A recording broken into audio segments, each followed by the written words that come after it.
How do I find a new job? How can I make a career change? And the biggest question of all, can I really find a career that I love?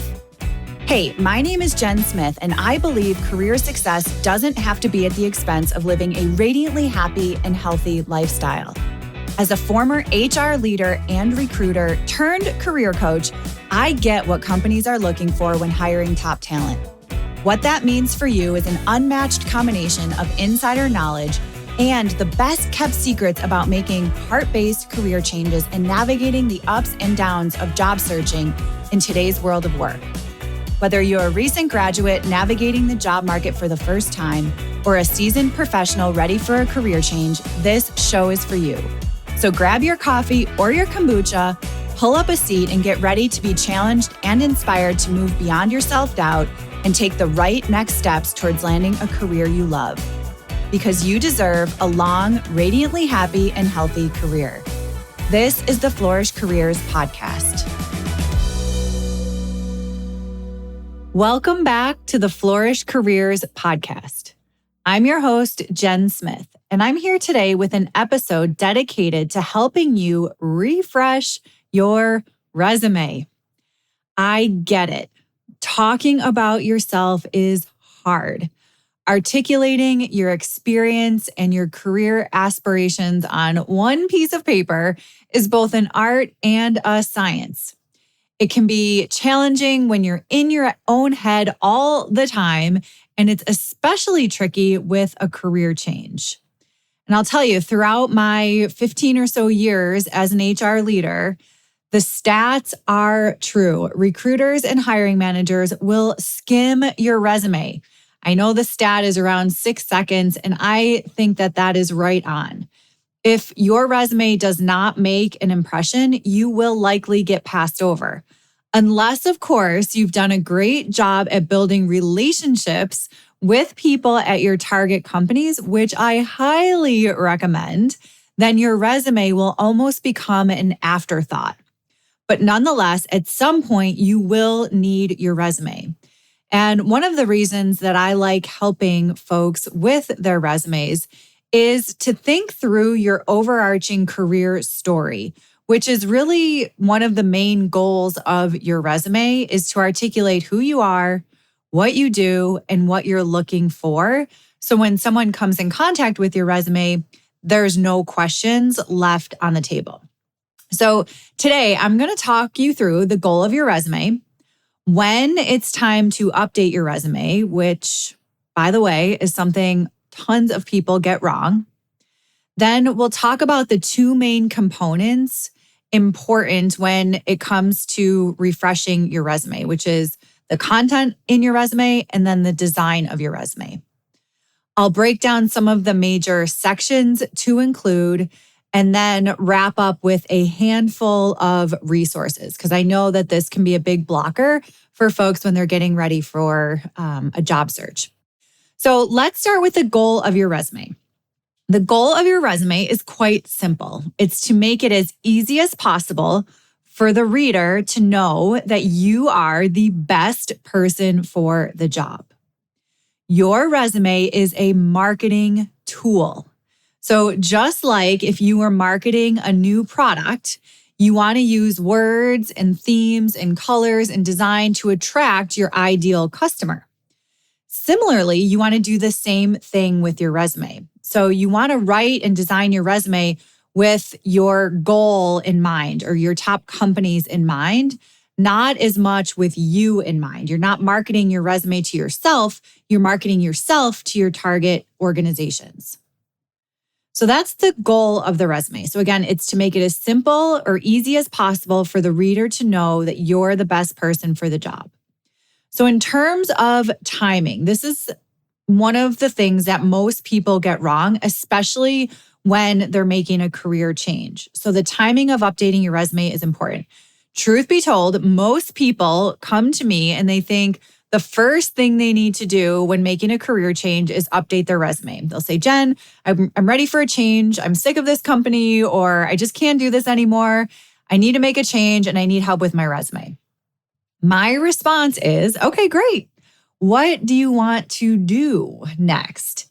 And the typical response is a deer in headlights. So if you don't know what you want to do next, there is no point in updating your resume. So you have to understand what your target is. So there's this quote out there by Zig Ziglar. It says, if you aim at nothing, you'll hit it every time. And it's true. If your resume is saying a whole lot of nothing, it's not going to help you in your job search process. So it's almost like when you think about this, it's almost like reverse engineering. So you decide on the end goal, and then you want to back your career story and all your skills and accomplishments to meet that goal. You want to back your story into meeting that goal. So again, it's very similar to marketing a product to a target customer. So now we've discussed the goal of the resume, the timing of when you want to update your resume, which is when you know what you want to do. Now let's talk about the two main components of your resume, which in my mind are content and design. So let's start with content, which is everything to include in your resume. So a lot of times folks think that your resume is a complete play-by-play history of your entire career, when that's not necessarily the case, especially if you're making a career change. So what I recommend doing is starting again with that end in mind. So what is the company you want to work for? What is the role that you want to do? What are your skills and experiences that you've done throughout your career that relate to where you want to go? These are called transferable skills. So transferable skills and experiences are defined as skills and experiences that are used in one role or industry that would be useful in another role, a new company, or a different industry. Now, if you don't know the critical skills and experience that are needed in your ideal role or industry or company, I recommend either dissecting a whole bunch of job descriptions around the type of role or the type of work you want to do, or better yet, talk to people who do the job you want to do and find out what it's going to take.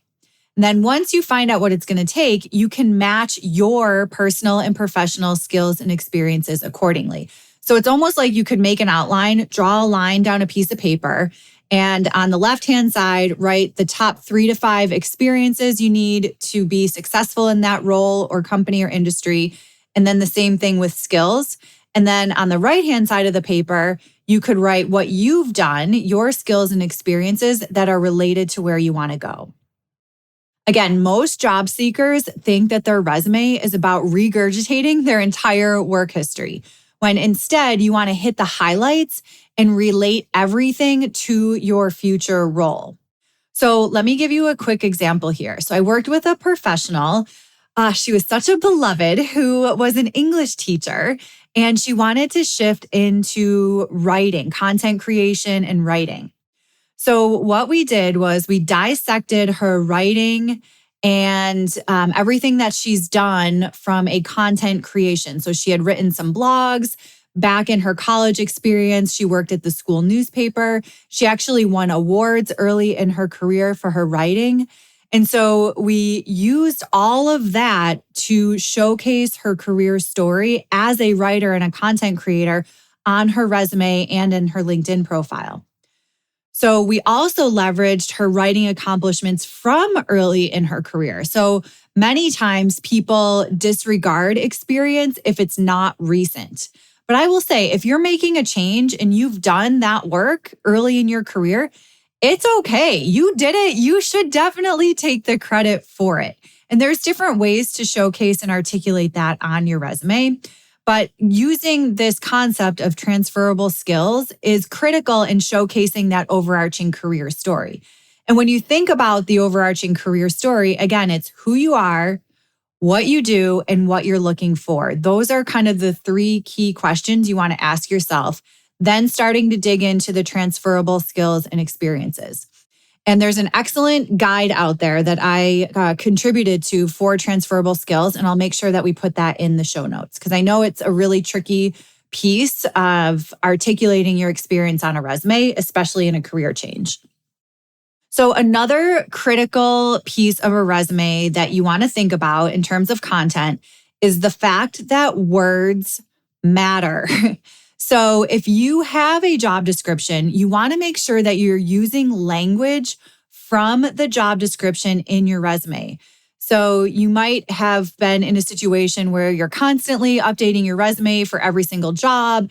One of the easiest ways you can do that, and I do recommend tweaking your resume. You shouldn't be rewriting your resume for every single job, but you can tweak it. And one of the ways to tweak it is by using language and words from the company or the job description you're interested in.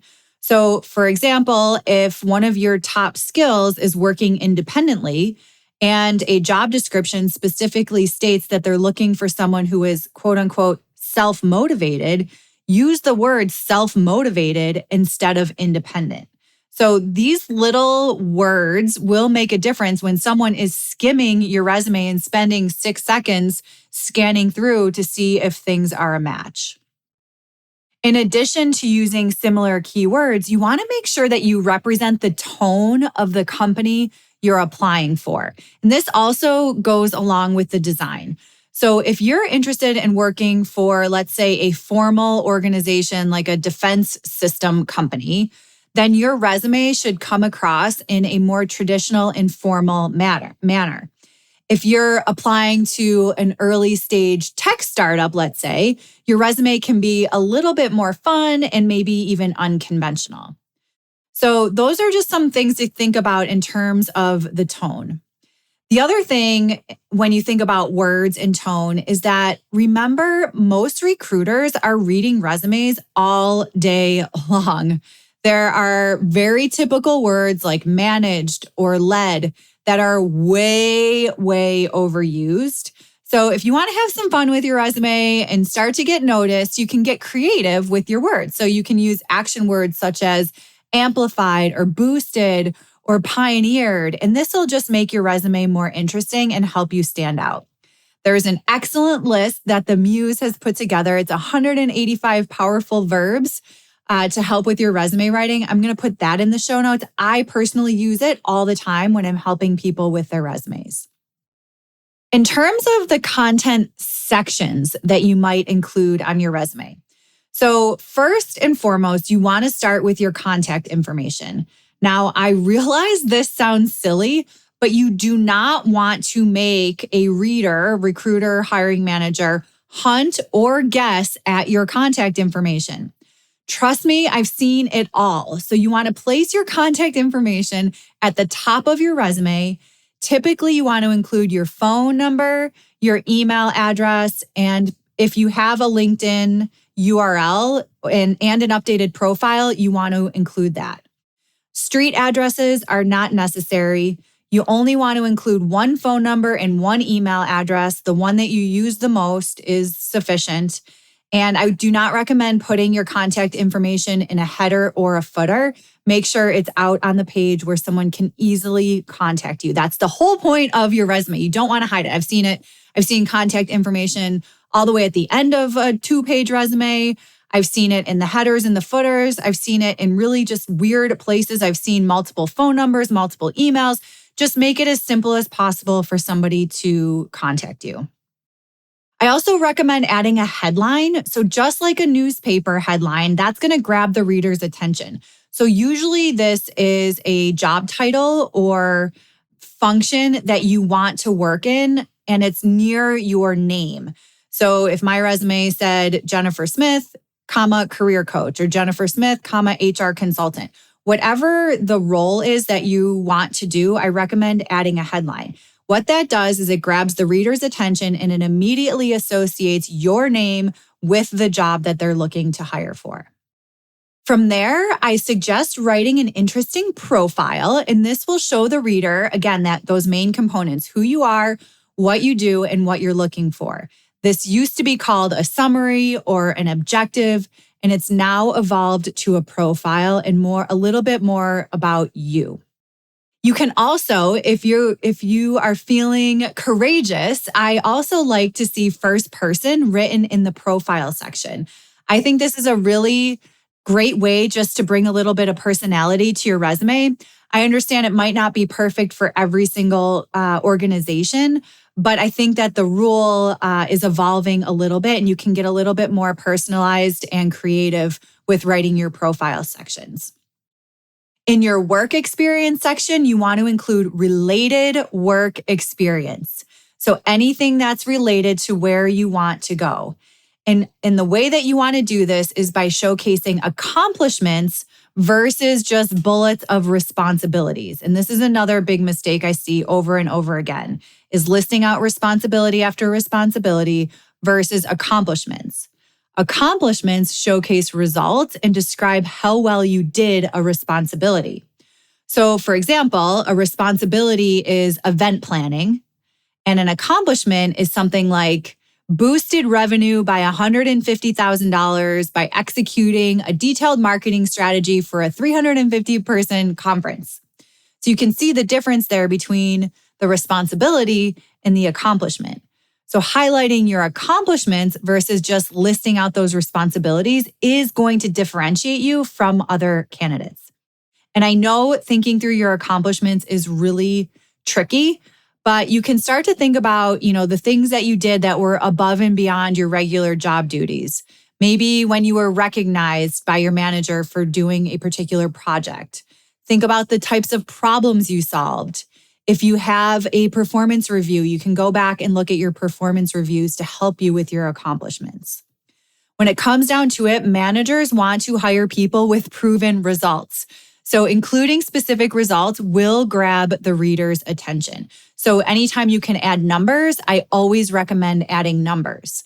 You can talk about percentages and exceeding goals, or how much money you managed, or what the budget was. All of that are huge accomplishments that will help the reader understand how great you are and how perfect you are for the job.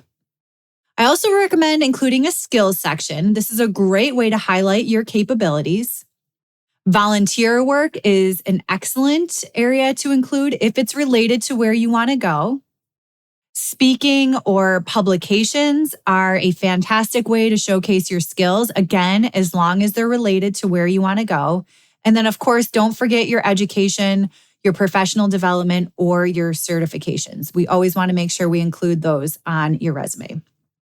Now, that's kind of a detailed summary of the content of your resume. Now, let's talk about design of a resume. Design counts, my friends. It makes it easier for somebody to digest the content that's on your resume. So one of the questions I always get around resume design is, how long should your resume be? So there's a ton of different opinions about all things resumes out there and this question, but I will share my rule of thumb here. So my rule of thumb is that for 0 to 10 years of experience, your resume is 1 page. For more than 10 years of experience, your resume is 2 pages. The only exception is if you're writing a CV, which would include publications, patents, or if you're working overseas where they use CVs instead of resumes. So typically 1 page resume and then 2 pages if you're going over 10 years of experience. Along with design, you want to be smart about the use of color. So true story, I once opened a resume and it literally caused me to jump in my place. There was so much bright green infused across the page. It scared me. And not to mention, I couldn't even read the type on the resume behind or in front of that green color. So color can sway thinking, it can change actions, it causes reactions, it can irritate people, it can raise your blood pressure like it did for me. So if you're going to use color when designing your resume, just be smart about it. A splash of color, I think, is an excellent idea, but just be careful how much and where you're including it. Lastly, in terms of design, I always recommend selecting a modern and easy to read font that's going to translate across any kind of platform that your resume is being opened on. So I've seen a lot of hilarious discussions about resume fonts. My recommendation is to keep it clean and easy to read. Also, if you are looking for a professional resume design template to help you get started and help you stand out, I highly recommend my affiliate, a partner, Get Landed. She has some excellent templates. They're super cheap. I'm going to add the link to the show notes, and it'll just make your resume writing so much easier. So in summary, in this quick kind of resume writing 101 class, the goal of your resume is to make it as easy as possible for the reader to know who you are, what you do, and what you're looking for. You want to make it as easy as possible for them to know you're the perfect person for the job. It is a marketing tool. The best time to update your resume is after you are crystal clear on what you want to do in terms of the role that you want to do, the industry and or the companies you want to work for. The two main components when updating your resume that you want to think about are the content and the design. In terms of content, think about the information that's related to where you want to go and pack your resume with accomplishments and numbers and results. When it comes to resume design, consider the personality of the companies you're applying to. Keep it sharp and easy to read. So I hope that you found this helpful. And to get you started, if you're in the place of updating your resume, I have a freebie. It's a step-by-step resume refresh guide that goes into a little bit more detail. And I will add all of the resources that I mentioned throughout this discussion as well in the show notes. So I hope you found this helpful. And if so, please consider sharing it with a friend. That's all for today. I'll talk to you next time.